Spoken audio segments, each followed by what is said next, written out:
hey, if you guys are driving around and you see an old forlorn sampan bus sitting on flat tires in somebody's backyard, make sure you get the GPS coordinates, the address, and text it to me, okay? Thank you.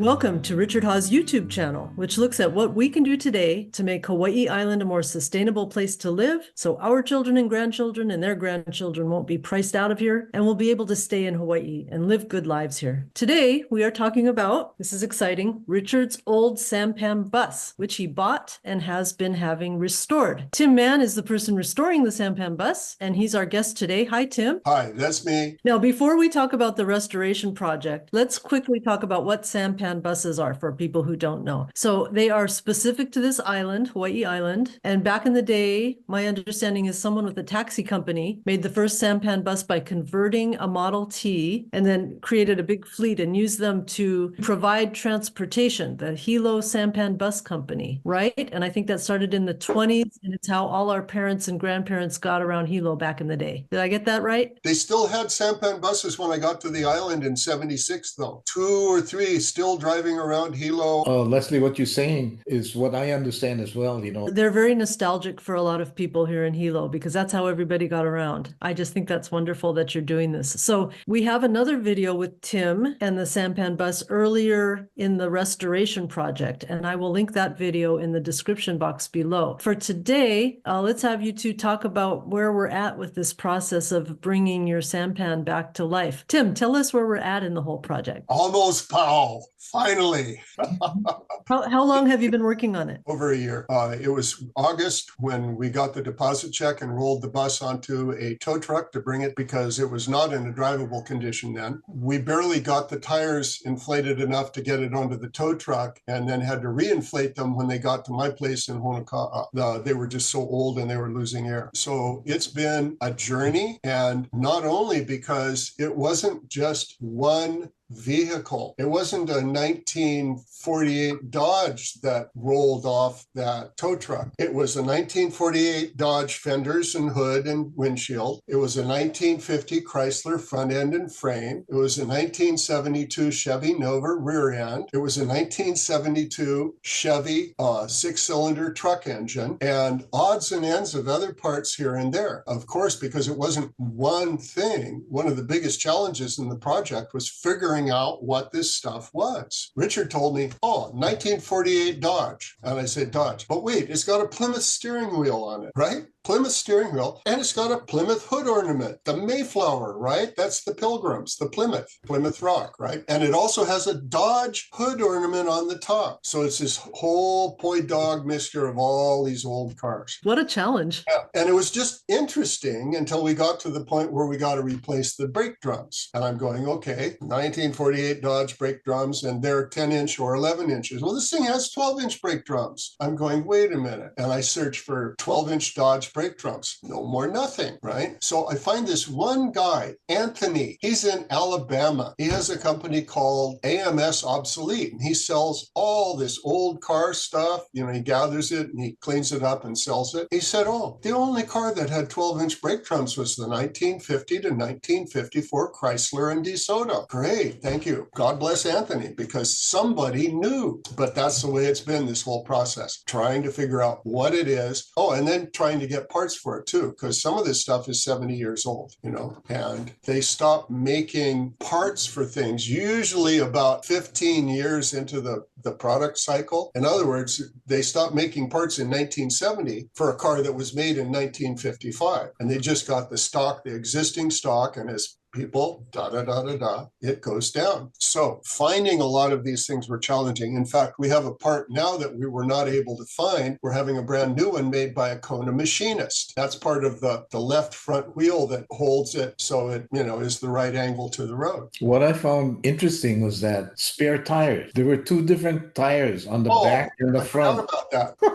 When the Sampan bus got here, it had 3 bolt patterns on the wheels. The 2 front wheels were the same. The 2 back wheels were the same. The front and back wheels were not the same. And then there was a spare that had a 3rd bolt pattern that wouldn't fit either on the front or the back. So it was just carrying around this nice spare, but it never could have been used as a spare. So the first thing we had to do was get all new wheels for it so that we could have 1 spare and Richard could actually change his tire out if he get a flat, right? So that required making some adapters for the front wheels so that all 5 tires could have the same wheel bolt pattern. It was invisible until I took off the wheels at the shop. I jacked the car up, put it on blocks, take off the wheels, and I saw something wrong with that. I got out the tape measure, go, wait, what's this? And what's this over here? Totally different. And then I checked the spare and I just went, oh my God, really creative, the guys back then. They made do with what they had. Well, they did, but I don't know if they ever told the owner of the bus that he couldn't change out a flat tire. Richard, what's it been like watching this whole process? Oh yeah, it's really fascinating. And I'm also lucky that Tim has this background, and especially the background in doing boats, because with boats, you're out in the ocean, there's no room for error, yeah? So he knew wood. So the combination of knowing wood plus what he's talking about, the mechanical metal parts of it, that combination is hard to find. And we were just lucky. It makes me laugh all the time to see what Tim is finding out.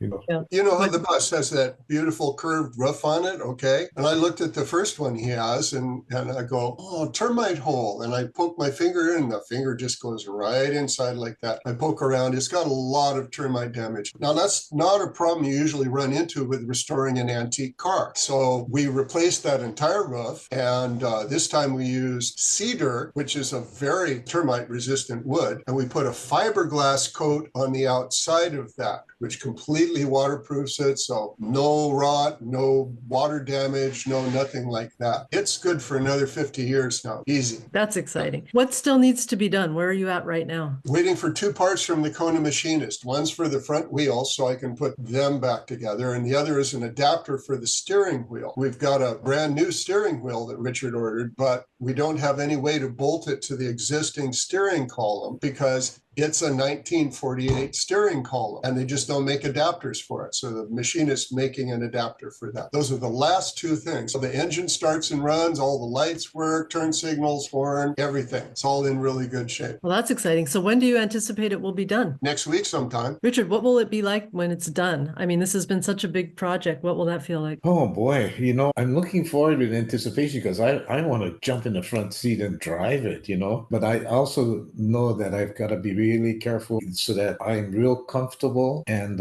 everything is second nature. But when I had it running before, it was just fascinating, the response for people on the street. When they see it coming by, the response is just unbelievable. It makes me laugh. Like what? What kind of response? You know, like when they recognize it, like they haven't seen it for so many years, but when they see it, they remember because they used to ride in it and they have memories, a lot of memories. So that's what I expect to see.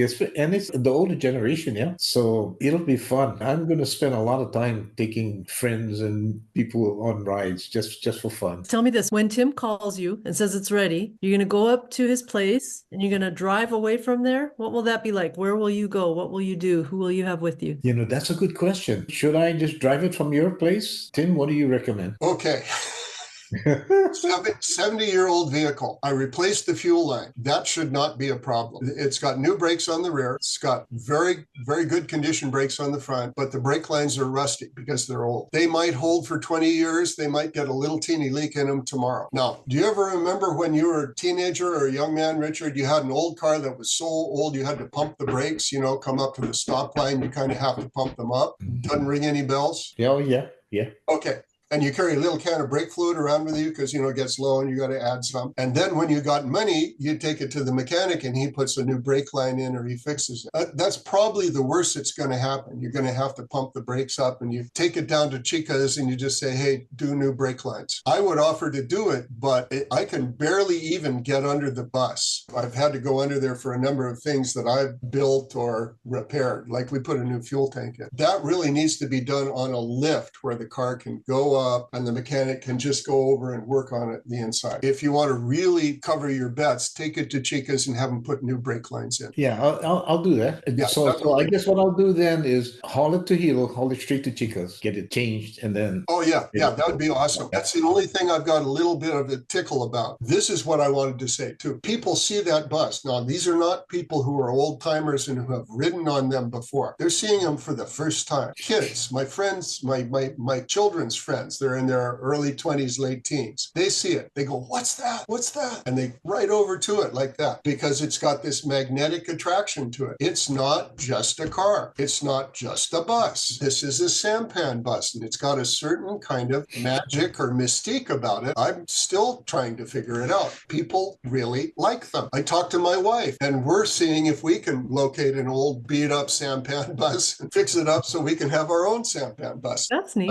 I've got a personal relationship with sampan buses. Anyway, we're excited about that. Richard, tell us how you're going to use this sampan. What I'm trying to do is unify a whole bunch of nonprofits because nonprofits are doing good for the community in their own way, but in a lot of cases, they're operating in silos. So what I would like to do is go and approach these various different nonprofits and tell them what we're trying to do for Kyoki and Malia in the future, and if there are any common areas that we can support each other, and if they, would like to go on a ride with, we can carry 12 passengers, and then it'll cost them gas plus a bento lunch for me. That's about it, because the value of it is in getting everybody together, and so I'll have fun doing that. So bringing them on the bus, because that's something people are interested in, and then talking to them about what you're doing and what they're doing, using that as a vehicle to.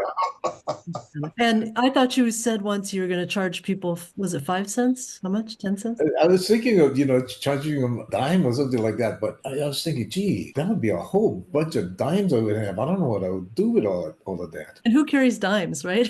I know, yeah. So that's It was a fun idea. I don't know. That's a possibility because everything's a possibility. On the spare tire holder, there's a cartoon drawing of Kyoki and Malia. That represents the essence of the bus. Then they can go to the website and see what that is. What we're trying to do, Kyoki and Malia has 2 things going. One is the modern day ahupua, and that is, on our farm, we've got 3 springs and we've got a lot of soil and stuff like that. But I've been to these peacock conferences and I understand that it's all about energy. The primary source of energy is food, and food is critical for us sitting out here in the middle of the Pacific. So I'm trying to do whatever I can do to help small farmers get started. The challenge is pretty huge. For youngsters to get into farming, they cannot afford the land, first of all. And then second of all, they got to make money. So how can we set a situation up where they can actually start to farm, make money, and then their kids can look at it and say, oh, that is something that I can imagine for myself. Then we can give a narrative of how important it is to feed people,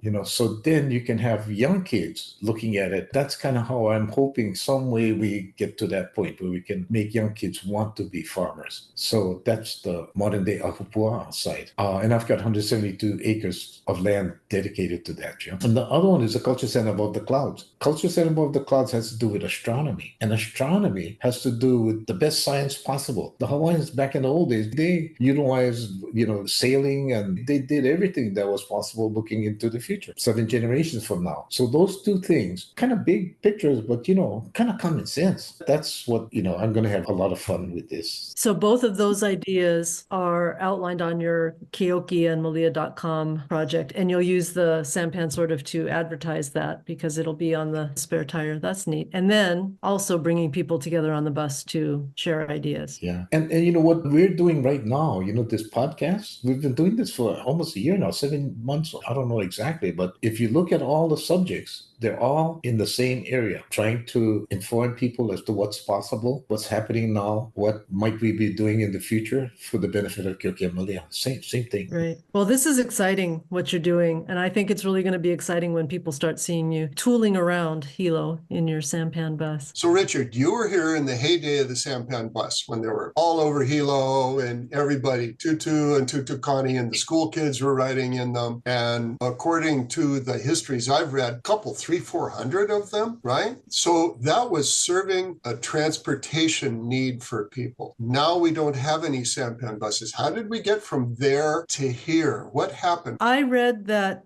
someone tried to bring them back in the 90s, but it didn't really take. Too bad. And then I was also sitting here thinking, Richard, maybe you'll start getting more and more and start up a bus service that just like runs within Hilo. Wouldn't that be fun? Let's do that.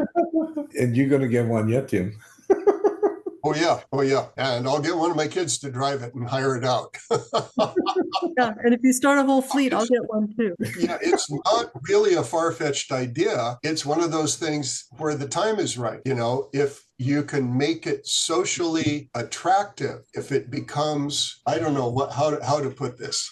Hey, cars are really expensive. Every time you take a car out, it's $15 or $20. And I just think there's an opening there. Such an interesting idea because, boy, there really is not good transportation in Hilo. If it went from downtown and then over where Walmart and Target are and then down to where the cruise ships come in and the university, you just cover all those areas. Wouldn't that be terrific? You could have a parking lot somewhere where you could leave your car. God help one of these modern cars if you ever T-bone them, Richard. I know. This is a brick, man. Yeah. Real solid steel metal fenders, not these plastic things they put on modern cars, you know? They won't know what hit them. How funny is that? You be careful, Richard. Yeah. Thank you for joining us today, Tim. This has been really fun. I have really enjoyed the whole process of watching it happen. And thanks everybody out there for watching. We will be back in 2 weeks with another episode of Richard Ha's vlog. Ahui ho. Okay. Aloha. All right.